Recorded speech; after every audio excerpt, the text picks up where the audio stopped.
Fidèles amis et internautes de Esaü Télévision, bonjour à vous, bon réveil matinal et bienvenue sur Fona Soba, votre rendez-vous matinal d'information et de divertissement sur Esaü Télévision.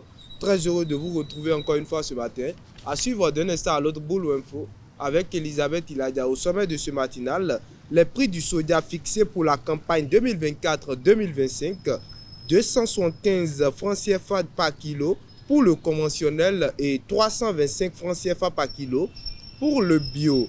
54 journalistes tués en 2024 avec Gaza comme principal foyer de violence. La Somalie et l'Éthiopie s'engagent à résoudre leurs différends sous la médiation de la Turquie. Dans la Minute Sport de ce matin, pour le compte de la Coupe UFOA B U17 FI 2024, les Amazones tombent pour leur entrée en lice. Le parcours des Amazones U20 est connu pour les éliminatoires de la Coupe du Monde féminine U20 2026. En première division bulgare, Ludogaret et Olivier Verdon concèdent le nul. Après Boulot Info et la Minute Sport, on va poursuivre avec la Santé pour ce matin. Sylvie Dédéou nous parlera de ce que fait le citron à l'organisme quand on le boit à jeun le matin. L'artiste du jour sera avec Elvik Ngweto. L'artiste qui est à l'honneur ce matin est Mr. Chola. Et pour boucler Fona Soba, je vous invite à suivre Parlons-en avec nos différents intervenants. On démarre sans plus tarder avec Boulot Info et la Minute Sport.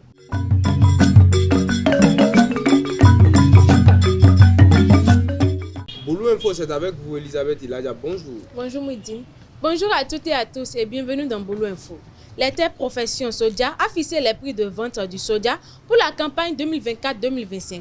275 francs CFA par kilo pour le soja conventionnel et 225 francs CFA par kilo pour le biologique. Malgré une production record de 520 929 tonnes, l'exportation frauduleuse vers les pays voisins nuit au développement de la filière et à l'industrialisation nationale. Les autorités ont renforcé les mesures pour faire respecter l'interdiction d'exportation, la campagne prenant fin le 30 avril 2025. La question de savoir si la communauté de biens ou la séparation de biens est préférable dans un foyer est une question complexe qui dépend de nombreux facteurs. Le choix dépend des besoins et des préférences de chaque individu ou de chaque famille. Au micro de Mouindine Lawani, quelques citoyens de Parakou expriment leur choix. Je pense que la communauté des biens, ça veut dire que l'homme et la femme acceptent de mettre leurs biens ensemble. Pour mieux commander sa femme, il faut vraiment que toutes ces prérogatives vous incombent. Et au cas contraire, si cela est déjà partagé entre la femme et, et son mari, moi je crois que tout sera partagé, y compris les enfants. Moi je dis communauté des biens parce que ça témoigne déjà de la confiance que ma partenaire et moi on a. Et c'est une question de confiance et de mettre à l'abri nos enfants. Mais en tout cas, moi, je préfère la communauté des biens. Je ne sais pas qu'est-ce qui va m'empêcher qu'est-ce qui va me pousser à prendre la séparation des biens. Quelqu'un qui prend la séparation des biens, pour moi, ça veut dire déjà qu'il n'y a pas vraiment la confiance entre ces deux personnes. C'est risqué, je dirais. Puisque le monde d'aujourd'hui, on ne le sait jamais. Parce qu'il y a des femmes qui cherchent plutôt l'argent. Elles te poussent juste pour ton argent et après, le divorce, elles te ruinent. Tout ce que tu as fait du début jusqu'à présent, ça devient zéro. C'est les biens qui fondent en réalité les foyers. Et maintenant, si les biens sont partagés, donc le foyer n'a plus vraiment le sens du foyer. Dans la mesure où la femme, tout en sachant que vraiment ces biens sont particularisés, elle-même là, elle se mettra dans la même position. Puisqu'il y a point de commandement. Puisque ce qui donne l'importance au foyer, c'est déjà les biens. Et le bien est déjà partagé. De nos jours, nous constatons que la loi priorise plus la femme et en cas de divorce ou de petites situations, dès que nous allons nous présenter devant la justice, les biens ne seront plus repartis équitablement. Voilà, et voilà pourquoi j'ai choisi séparation du bien. Et là, en cas de problème ou d'une situation, chacun repart avec ses biens. C'est le bien qui fonde en réalité les foyers. Séparation de biens. Séparation du bien. Moi, je vais pencher pour la communauté des biens. Le rédacteur en chef de Sota FM, Lukman Woru Tierou, a remporté le premier prix de la meilleure production médiatique en faveur des droits humains décerné par Amnesty International. Sa production axée sur les mariages précoces au Bénin a été primée lors d'une cérémonie organisée à Cotonou le 10 décembre 2024. Ce prix souligne l'impact du journalisme engagé dans la défense des droits humains. La Foire internationale itinérante du Bénin a officiellement été lancée à Parakou ce 11 décembre 2024 devant la préfecture. L'installation des stands et des marchandises a commencé à prendre forme. Notre rédaction s'est rendue sur les lieux pour constater l'avancement des travaux et l'installation des stands. Au micro de Elvi Kungbetao, découvrez les impressions des exposants sur ce lancement officiel. Du 11 au 31 décembre 2024, Parakou accueille la Foire internationale itinérante du Bénin. À la place d'Abera, les installations et les stands prennent forme pour offrir à la population une riche variété de produits venus de divers horizons. Comme vous le constatez, c'est vrai, c'est le premier jour. L'affluence et l'ambiance est encore faible. Mais je pense que d'ici demain, nous allons constater ensemble que les choses vont vraiment démarrer. J'ai beaucoup aimé cette fois, la foire de Parakou. D'ailleurs, mes collègues ont l'habitude de participer à beaucoup de foires. Mais moi, j'ai choisi que la foire de Parakou. Bon, déjà, nous pouvons voir que les différentes équipes, les bâches sont déjà mises sur pied et cela annonce déjà les couleurs de la foire. Si certains forains se réjouissent de participer à cet événement, d'autres expriment leur mécontentement face à une organisation jugée plus lente que celle de l'année précédente. Comparativement à l'année passée, je vais dire un peu que les choses sont un peu à la traîne cette année. Parce que déjà, l'année passée, à pareil moment, on avait déjà la majeure partie des gens qui étaient déjà installés. Je veux que l'organisation, ceux qui organisent ça bien pour que les foires à venir. Parce que pour changement de stand, ce n'était pas moi seul. Il y a beaucoup de personnes qui ont ce problème.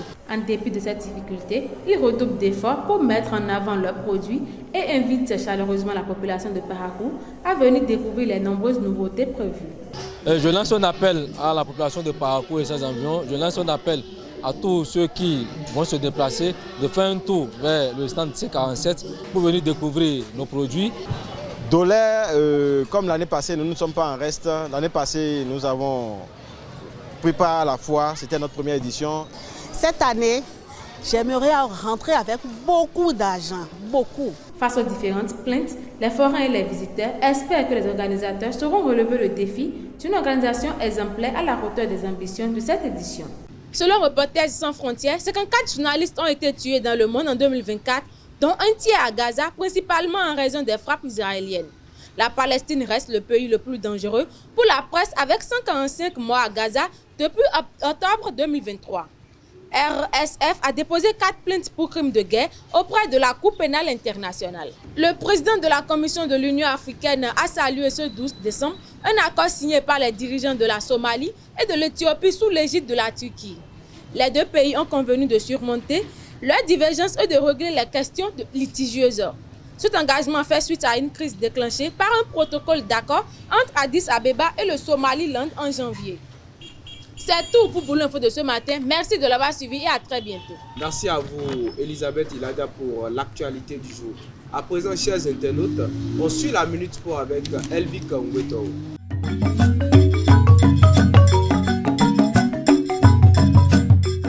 La Minute Sport, c'est avec vous, Elvi Kungbetao. Bonjour. Bonjour, Maudit Lawali.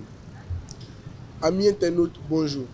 Pour leur première sortie, les protégés de Ida Azosu ont courbé les chines devant les Black Maidens. Menés 4-0 à la mi-temps, les Béninois ont marqué un but en seconde partie grâce à Romeno Gandon, un match qui se termine à 4-1. Le Bénin joue son deuxième match le samedi prochain, toujours face au Ghana. Pour rappel, les deux équipes sont déjà qualifiées pour les demi-finales suite à l'élimination du Burkina Faso. Au terme du tirage au sort effectué ce jeudi 12 décembre 2024 par la CAF, les Amazones U20 qui ont été exemptés du premier tour ont hérité de la Guinée pour le deuxième tour. Le deuxième tour aura lieu du 19 au 28 septembre 2025 avec un match aller-retour. En cas de qualification, l'équipe va affronter entre la Guinée équatoriale et l'Égypte. La CAF a procédé ce même jeudi 12 décembre au tirage au sort des éliminatoires Zone Afrique de la Coupe du Monde féminine U17 qui aura lieu du 17 octobre au 8 novembre 2025 au Maroc. À l'issue de ce tirage, les Amazones U17 vont commencer les qualifications par le premier tour.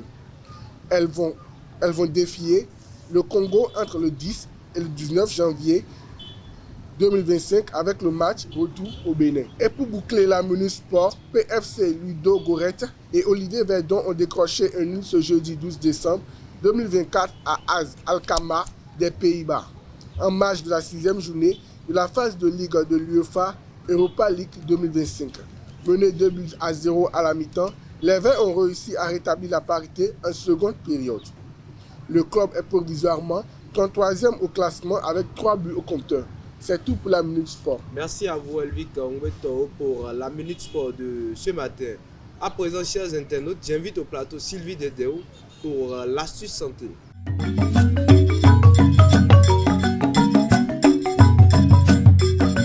L'astuce santé, c'est avec vous, Sylvie Dedeo. Bonjour. Moïdine Lawane, bonjour. Bonjour à tous et bienvenue sur votre rubrique Astuce santé. Le jus de citron pris à jeun le matin est devenu une habitude pour de nombreuses personnes séduites par ses prétendus bienfaits sur la santé et le bien-être. Popularisé par des célébrités comme Meghan Markle et Jennifer Aniston, cette boisson promet un effet détox, un boost vitaminé et même des propriétés amincissantes. Mais qu'en est-il réellement? Ce rituel matinal est-il aussi bénéfique qu'il le prétend ou présente-t-il des risques méconnus? Découvrons ensemble ce que la science et les experts disent de cette tendance. Les bienfaits du citron. Un boost de vitamines. Le citron est riche en vitamine C, ce qui renforce le système immunitaire, combat la fatigue et aide à lutter contre les infections. Source d'antioxydants. Ces derniers ralentissent le vieillissement cutané, équilibrent le pH de l'organisme et apaisent certaines inflammations de la peau. Effet détox léger. Grâce à son action diurétique et à la stimulation de la production de bile, il favorise l'élimination des toxines et améliore la digestion des graisses. Les précautions à prendre. Sur l'estomac, l'acidité du citron peut irriter les muqueuses de l'estomac, entraînant des brûlures ou des reflux gastriques, notamment chez les personnes ayant un système digestif fragile. Sur les dents, l'acide citrique attaque l'émail des dents, rendant celles-ci plus sensibles et vulnérables aux caries. Une consommation régulière sans précaution peut entraîner une érosion progressive de l'émail. Effet limité sur la détoxification. Bien que le citron stimule la production de bile, le corps n'a pas besoin d'aide externe pour éliminer les toxines. Ces organes comme le foie et les reins étant parfaitement adaptés à cette fonction. Sur l'équilibre acido-basique, bien que le citron ait des propriétés alcalinisantes, après digestion, un excès peut perturber cet équilibre, surtout si d'autres aliments acides sont consommés régulièrement. En conclusion, bien que le jus de citron puisse compléter une routine santé, il convient de l'adopter avec modération en tenant compte de son impact potentiel sur l'estomac et sur les dents. C'est tout pour l'astuce santé d'aujourd'hui. Merci de m'avoir suivi. À très bientôt. Merci à vous, Sylvie Dedeo, pour l'astuce santé de ce matin. Chers internautes, on retourne du côté de Elvic Ongweto pour l'artiste du jour.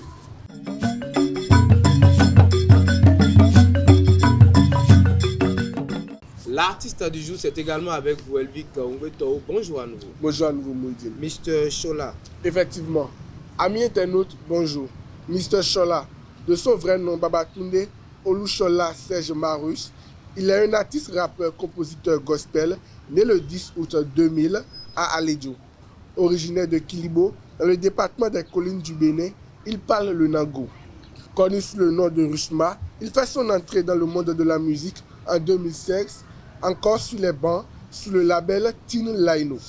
Son premier titre, Chicoté, connaît un franc succès, lui permettant de s'imposer auprès du public paraquois et de devenir l'un des jeunes artistes les plus suivis de la cité d'Akobourou. Les projets s'enchaînent avec des titres comme Goûter et Mercon Remis. Mr. Chola, toujours tendance, continue de faire parler de lui jusqu'en 2000, année marquée par une expérience spirituelle profonde qui le conduit à une conversion à la foi chrétienne. Il décide alors de mettre sa carrière entre parenthèses pour se consacrer au Seigneur Jésus-Christ. 2 ans plus tard, convaincu de sa vocation, il revient sur la scène musicale, mais cette fois en tant qu'artiste rappeur gospel. Aujourd'hui, Mr. Chola est signé par la maison de production Ampi Gospel Production où il progresse dans sa carrière. Il a à son actif 3 clips dont Projet de Dieu, Yeshua Drill Gospel et Chicote Remix, ainsi qu'une quinzaine de morceaux, dont un EP et plusieurs collaborations disponibles sur les plateformes de téléchargement. Mr. Chola est un artiste à suivre de près car son talent, sa foi et sa détermination laissent présager un avenir meilleur dans le monde de la musique. C'est tout pour l'artiste du jour. Merci à vous une fois encore, Elvic Ngwetoro, pour l'artiste du jour. À présent, chers internautes, ensuite parlons-en avec nos différents intervenants.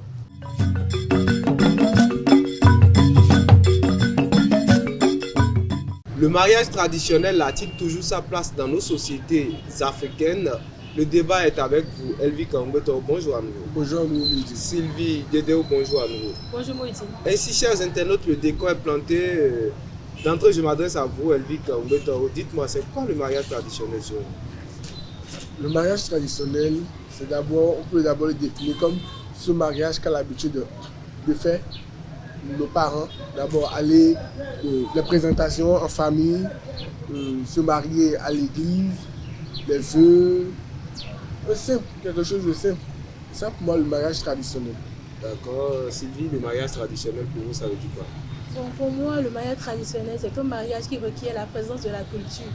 Et dans ce genre de mariage, on prend en compte quelques rituels, par exemple. Voilà. On prend en compte quelques rituels. Alors, on revient sur le sujet. Le mariage traditionnel a-t-il toujours sa place dans nos sociétés? Sylvie, en pense quoi ce matin? Bon, pour moi, c'est non. Parce que, bon, franchement parlant, depuis que moi je suis née, je n'ai jamais assisté à un mariage traditionnel. C'est un truc qui est tellement rare qu'on ne retrouve plus maintenant. Et je prends un exemple simple.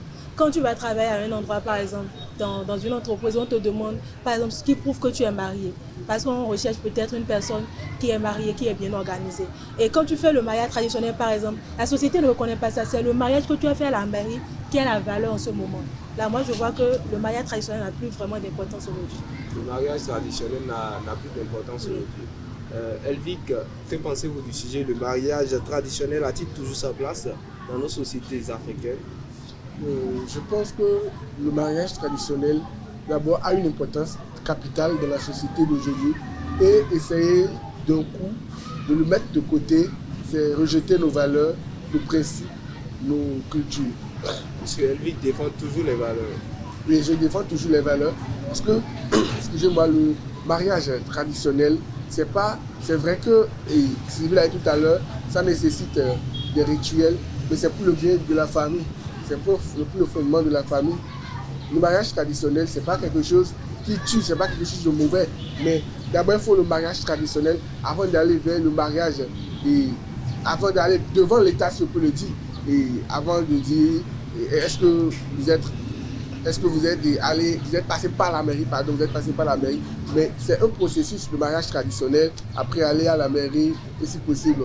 Et si vous avez les moyens, bien sûr, aller à l'église pour l'échange des anneaux, pour la bénédiction des prêtres, des chefs religieux. Donc, le mariage traditionnel, c'est très important, c'est quelque chose qu'on ne doit pas mettre de côté, soit disant qu'on est dans un monde aujourd'hui civilisé, qu'il y a la modernité qui a pris le dessus de tout. Je pense qu'on doit laisser la culture évoluer avec le temps dans lequel nous sommes, pas mettre la culture de côté. Bon, moi, par exemple, je défends également les valeurs, mais je parle du constat que j'ai fait, par exemple. Je ne sais pas si c'est parce que, bon, je ne suis pas vraiment sortie ou bien je n'ai pas assisté à un truc comme ça. Mais depuis que moi je suis née, par exemple... Vous n'allez pas au village régulièrement? Bon, sincèrement parlant, je ne suis jamais allée au village, par exemple. Donc je ne sais pas si ça se fait là-bas. Mais ce que j'ai constaté, bon, j'ai grandi à Cotonou, par exemple. Mais je n'ai jamais vu quelqu'un organiser un mariage traditionnel à Cotonou, par exemple. Je ne l'ai jamais vu. Il s'agit peut-être de la dot. Mais la dot, par exemple, ce n'est pas le mariage traditionnel. C'est comme... Genre, on remercie les parents d'avoir mis au monde un enfant, on leur offre des présents. C'est ce que moi je comprends de la chose. Ce que j'ai l'habitude de voir, ce sont les mariages civils. Chaque week-end, pratiquement à Cotonou, il y a des mariages qui se font à la mairie. Est-ce que Elvic, la dot est un mariage traditionnel? Oui. Non. Est-ce que c'est la dot qui est un mariage traditionnel ou la dot est un élément du mariage traditionnel? On peut considérer la dot comme un mariage traditionnel.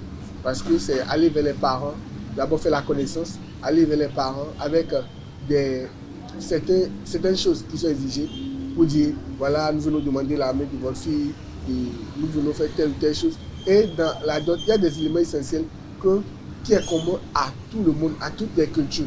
un chose essentiel qu'on retrouve dans, Comme quoi, par exemple, comment on l'appelle, les colas. Les colas, merci, les colas. Il y a des boissons qui sont exigées. Alcoolisés. Les boissons alcoolisées qui sont exigées partout, même des boissons sucrées. Il y a beaucoup de choses qui sont exigées. Donc, la dot, moi je considère aussi la dot comme un mariage traditionnel. Donc vous, parce que vous n'avez pas vu, vous ne voyez pas, vous ne voulez pas qu'on vous dote, vous Sylvie, pardon. Vous ne voulez pas qu'on vous dote. Oui, pourquoi pas. La dot c'est un mariage traditionnel. Et si vous dites que c'est si rare, c'est comme si vous ne voulez pas qu'on vous dote, c'est comme si vous mettez carrément de côté. Quand on ne grandit pas au village, souvent on a une réflexion un peu différente. Vous savez, avant, quand j'avais entre 14 ans et 16 ans, et je voyais les gens se donner de la dot, genre faire la cérémonie de dot, je disais à un moment que moi je ne vais pas recevoir la dot, parce que ce serait comme si je vendais, mes parents étaient en train de me vendre. Mais après, quand j'ai grandi un peu, et je me suis assise, on m'a expliqué vraiment ce que signifiait vraiment la dot, j'ai compris. Ils vous ont expliqué quoi en tant que... Bon, ça dit que c'est un présent pour montrer aux parents de la fille que bon, genre, votre fille a de la valeur. Ce n'est pas comme si on vendait la fille, mais pour montrer juste la valeur de la fille, c'est tout. Pour montrer la valeur de la fille. Mais il y a des dots, il y a des dots catégories par catégorie. Il y a des parents qui exagèrent. Mais moi j'ai compris quelque chose. Est-ce qu'aujourd'hui même là, la dot là, ça se fait régulièrement? Parce que les filles même là, on les envoie à l'université pour travailler là. Elles sont déjà dans la maison de nos mères vivent là. Alors qu'on les a louées à Carabi par exemple, bien pour fréquenter. Là on les donne parfois, même elles tombent enceintes là, elles commencent à vivre en couple. Est-ce qu'elles sont mariées? On parle du mariage. Il faut d'abord. Mais pour se marier à la mairie d'abord, il faut faire la dot. Oui, il faut faire la dot d'abord. Elvic, puisque vous défendez la nécessité de nos valeurs culturelles ce matin, dites-moi, c'est quoi la différence entre la dot, entre le mariage traditionnel et le mariage moderne? Parlant dont vous avez parlé des rituels, est-ce que c'est parce que je veux faire un mariage moderne que je ne vais plus passer par les rites? Non, c'est pas parce qu'on fait un mariage moderne qu'on doit laisser. Les rituels dont on parle, c'est pas qu'on va tuer quelqu'un, on va forcément tuer un animal ou te mettre des balafres quelque part. C'est pas forcément ça. Mais c'est comme, je vais rejoindre un peu ce que par exemple, elle dit qu'elle ne va pas souvent au village. Mais c'est comme aller au village, aller dire aux parents, parce qu'il y a des parents du village, sans eux, vous ne pouvez rien. C'est aller vers ses parents et aller leur dire que voilà, et la fille est en âge de se marier, voilà les présents que nous vous apportons, c'est pour avoir une bénédiction. Aujourd'hui, notre société, nous avons si peur du village que nous avons peur des tantes, des oncles. Alors que si tu ne fais pas ce genre de choses, si tu ne vas pas vers les aînés, leur dire que voilà ma fille, bien, je me marie, voilà, donne-moi votre bénédiction. S'ils l'apprennent après, c'est ce que tu ne veux pas, c'est ça qui va se passer. Comme quoi? Non, on ne peut pas te dire. Tu as peur? Et ils vont, comment dire, ils vont entrer dans ton couple, dans ta vie, ça, tu vas sortir. Donc, c'est pas le mariage traditionnel. On peut même considérer le mariage traditionnel comme ce qui se fait, comment le dire, aller à l'église. Oui, le mariage traditionnel, on peut dire, c'est aller à l'église avant la bénédiction des prêtres, la dot, mariage civil à la mairie. C'est ça le mariage traditionnel en quelque sorte.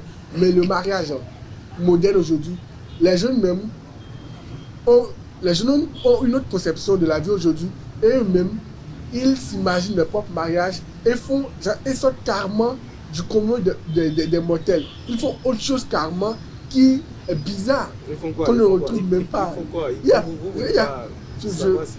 On ne sait pas, je ne sais même pas comment le définir, on le voit. Déjà, je pense que quand on parle de mariage moderne, c'est un mariage reconnu par la loi. Donc légalement, pas forcément. La femme, c'est ma conception également, la femme et l'homme en question, les mariés, voilà, doivent forcément aller à la mairie pour célébrer le mariage.